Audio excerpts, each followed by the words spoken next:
Olá, sejam muito bem-vindos para a Festa da Divina Misericórdia, domingo 24 de abril de 2022. Essa festa foi instituída pelo Papa São João Paulo II no ano 2000, por meio de um decreto da Congregação do Culto Divino e da Disciplina dos Sacramentos. Esta festa era um desejo do próprio Jesus revelado a Santa Faustina. Rezemos.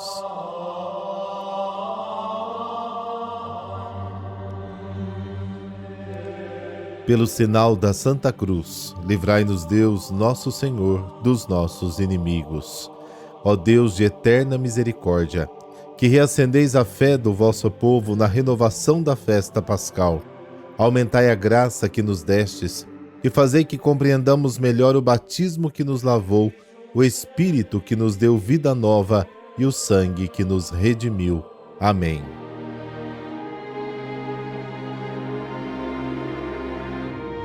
João capítulo 20, versículos de 19 a 31. O Senhor esteja convosco, Ele está no meio de nós. Proclamação do Evangelho de Jesus Cristo segundo João. Glória a vós, Senhor.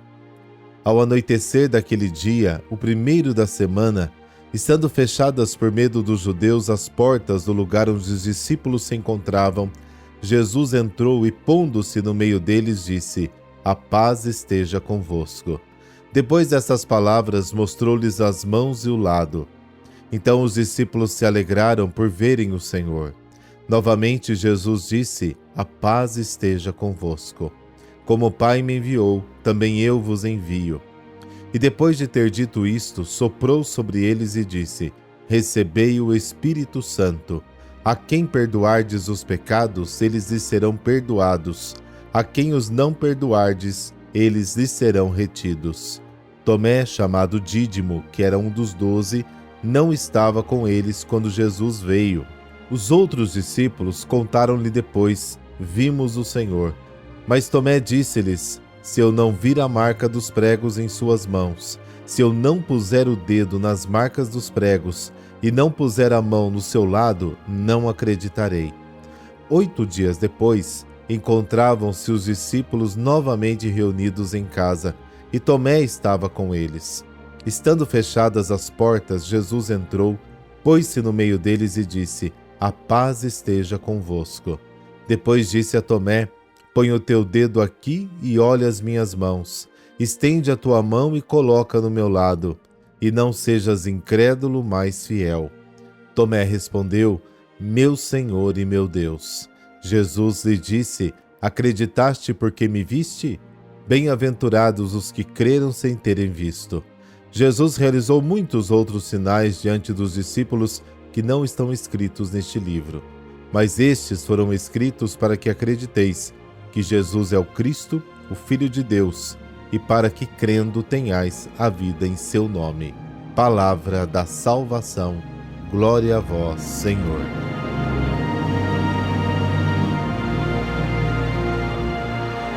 Na noite desse mesmo dia, o primeiro depois do sábado, os discípulos vivem um dia extraordinário.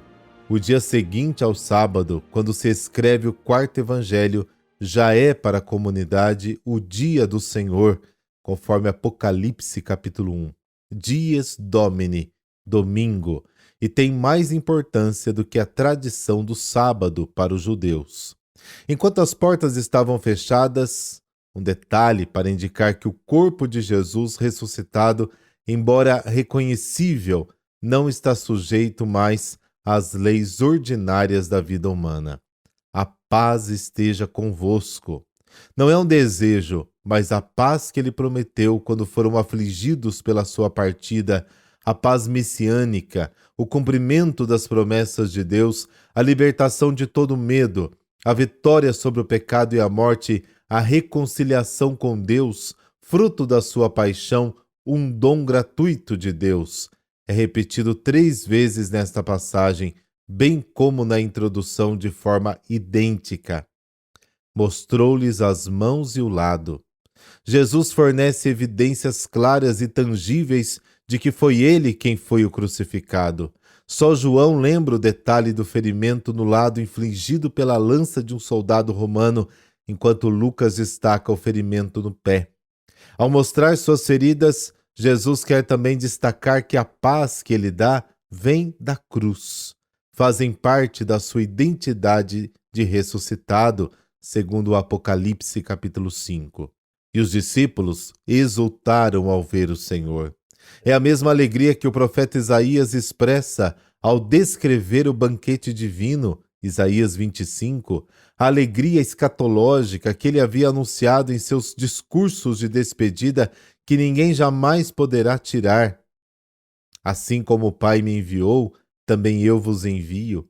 Jesus é o primeiro missionário, o apóstolo e sumo sacerdote da fé que professamos, Apocalipse 3. Após a experiência da cruz e da ressurreição, a oração de Jesus ao Pai se atualiza. Não se trata de uma nova missão, mas da mesma missão de Jesus que se estende aos seus discípulos ligados a ele como o ramo à videira, bem como a sua igreja. O eterno Filho de Deus foi enviado para que o mundo fosse salvo por meio dele, e toda a sua existência terrena, de plena identificação com a vontade salvífica do Pai, é uma manifestação constante dessa vontade divina para que todos sejam salvos. Ele soprou sobre eles. O gesto lembra o sopro de Deus que dá vida ao homem, Gênesis 2. Esta ação não é encontrada em nenhum outro lugar do Novo Testamento. Ele marca o início de uma nova criação. Receba o Espírito Santo. Depois que Jesus foi glorificado, o Espírito Santo é dado. Aqui se trata da transmissão do Espírito para uma missão particular, enquanto Pentecostes, lá em Atos 2, é a descida do Espírito sobre todo o povo de Deus. A quem vocês perdoarem os pecados serão perdoados, e a quem vocês não perdoarem permanecerão não perdoados. O poder de perdoar ou não perdoar também se encontra em Mateus de forma mais jurídica, Mateus 16, 18. É Deus quem tem o poder de perdoar os pecados, segundo os escribas e fariseus. Segundo a tradição, Jesus dá este poder e o transmite à sua igreja. É melhor não projetar sobre este texto na meditação o desenvolvimento teológico da tradição eclesial e as controvérsias teológicas que dela decorrem. No quarto evangelho, a expressão pode ser considerada de forma ampla. Indica o poder de perdoar os pecados na igreja, como comunidade de salvação, de que são particularmente dotados aqueles que participam por sucessão e missão do carisma apostólico através da ordenação sacerdotal. Tomé, um dos 12, chamado Dídimo. Tomé é um dos protagonistas do quarto evangelho. Destaca-se seu caráter duvidoso e facilmente desencorajoso. Um dos 12 é agora uma frase estereotipada, porque na realidade eram 11. Dídimo significa gêmeo. Poderíamos ser seus gêmeos, devido à dificuldade em acreditar em Jesus, Filho de Deus, que morreu e ressuscitou. Nós vimos o Senhor. André, João e Filipe, tendo encontrado o Messias, já se apressaram em anunciá-lo aos outros. Agora é o anúncio oficial por testemunhas oculares. Se eu não vir as marcas dos pregos em suas mãos, e não colocar meu dedo no lugar dos pregos, e não colocar minha mão em seu lado, não vou acreditar. Tomé não pode acreditar por meio de testemunhas oculares. Ele quer experimentar. O quarto evangelho está ciente da dificuldade de qualquer um em crer na ressurreição, especialmente aqueles que não viram o ressuscitado. Tomé é o intérprete deles e também nosso. Ele está disposto a acreditar, mas ele mesmo quer resolver qualquer dúvida por medo de um erro. Jesus não vê em Tomé um cético indiferente, mas um homem em busca da verdade e o satisfaz plenamente. No entanto, é uma oportunidade de lançar apreciação para os futuros fiéis, aqueles que crerão. Põe o dedo aqui e olhe para as minhas mãos. Estenda a mão e coloque-a no meu lado, e não seja incrédulo, mas fiel. Jesus repete as palavras de Tomé. entra em diálogo com ele, compreende suas dúvidas e quer ajudá-lo. Jesus sabe que Tomé o ama e tem compaixão dele porque ainda não desfruta da paz que vem da fé.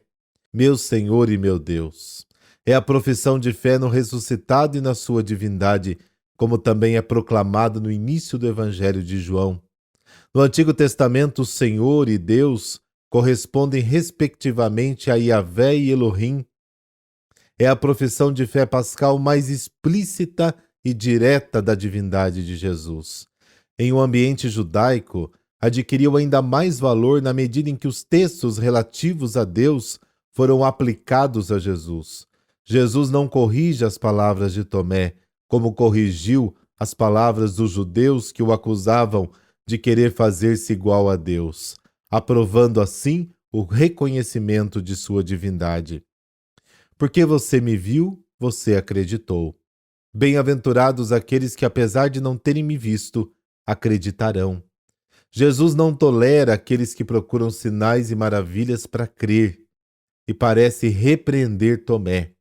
Aqui também vemos uma passagem para uma fé mais autêntica, um caminho de perfeição, para uma fé que deve ser alcançada mesmo sem as pretensões de Tomé. Fé aceita como dom e ato de confiança.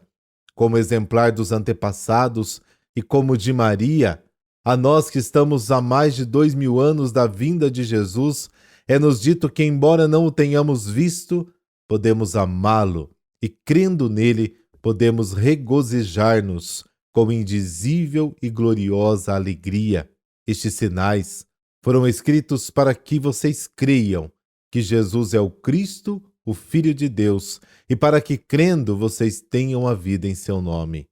O quarto evangelho, como os outros, não visa escrever a vida completa de Jesus, mas demonstrar que Jesus era o Cristo, o Messias esperado, o libertador, e que era o Filho de Deus.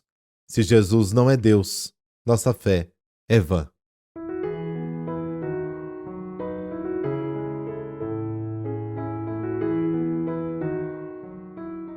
E hoje a igreja celebra São Fidélis de Sigmaringen. Nasceu numa família de nobres em 1577 na Alemanha e foi batizado com o nome de Marcos. Era particularmente aberto à amizade, amante do belo e da música, hábil no movimento dos dedos sobre os vários instrumentos musicais. Estudou filosofia, direito civil e canônico, onde se formou professor e advogado em 1601. Recebeu o apelido de advogado dos pobres, porque não se negava a trabalhar gratuitamente aos que não tinham dinheiro para lhe pagar. Aos 34 anos, abandonou tudo e se tornou sacerdote. Ingressou na ordem dos frades menores dos capuchinhos, vestindo o hábito e tomando o nome de Fidélis. Cuidava com coragem e caridade das pessoas atingidas pela peste. Escreveu muito e esses numerosos registros o fizeram um dos mestres da espiritualidade franciscana. Enviado à Suíça para apaziguar as tensões entre católicos e protestantes, foi acusado de espionagem e morto após celebrar a missa. Dizem que, ferido por um golpe de espada, pôs-se de joelhos e perdoou aos seus assassinos, rezando por eles esta breve oração: Senhor, perdoai meus inimigos. Cegos pela paixão, não sabem o que fazem. Ó Deus de admirável providência, que no mártir São Fidélis destes ao vosso povo pastor corajoso e forte, concedei-nos pela sua intercessão ajuda nas tribulações e firme constância na fé. Por nosso Senhor Jesus Cristo, vosso Filho, na unidade do Espírito Santo. Amém. Dessa bênção de Deus Todo-Poderoso, Pai, Filho, Espírito Santo. Amém. Uma boa festa da misericórdia para você. Bom domingo. Até amanhã.